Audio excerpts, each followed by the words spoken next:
Ada was very pressed after she finished eating her food and urgently needed to ease herself. So she asked the waitress where the restroom was located and she was directed to the restroom. However, when she got there, it was already occupied by another customer and Ada couldn't hold it any longer. She saw a swinging door which led to the kitchen. When she peeped through the swinging door, she couldn't make much sense of what she saw. So she went through the door into the kitchen, and what she saw shocked her to the bones. It made her want to vomit. Everything was very dirty and irritating. There were a lot of dirty dishes piled up beside the cooking area. Raw meat was left out in the open with a dozen of flies perching on it. The women who were cooking the food had dirty hair and their white aprons were stained with all sorts of things. It looked as if it hadn't been washed for a long time. The whole floor was dirty and filthy, and there were rats roaming freely all around. Then Ada saw the chief cook, a very fat dark woman wearing a sleeveless gown.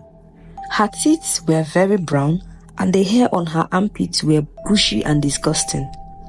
Ada watched as the fat woman scratched her dirty armpit with the spoon she was using to cook and still used the same spoon to stir the soup without washing it. Ada felt very disgusted and she almost wanted to throw up. She held her stomach with one hand and used the other hand to cover her nose and mouth because the smell and odor in the kitchen was very bad. She went back inside the restaurant, feeling disappointed and irritated at the same time. When she left the restaurant, she rushed outside to vomit all that she had eaten. She couldn't believe what she had just witnessed. Ada grew up getting used to buying food from different restaurants because she was too lazy to cook at home. She knew all the best and latest restaurants and buka joints in the States, and she had eaten in each and every one of them. Every night, she would pick a new restaurant and patronize them. Her friend Chisom would often try to advise her against eating out all the time. Chisom would tell her, "Don't you know it is cheaper and safer to buy things at the market and cook for yourself? Why do you always prefer to waste money on buying cooked food outside the house?" But Ada refused to listen to Chisom because she didn't see anything wrong in buying food outside.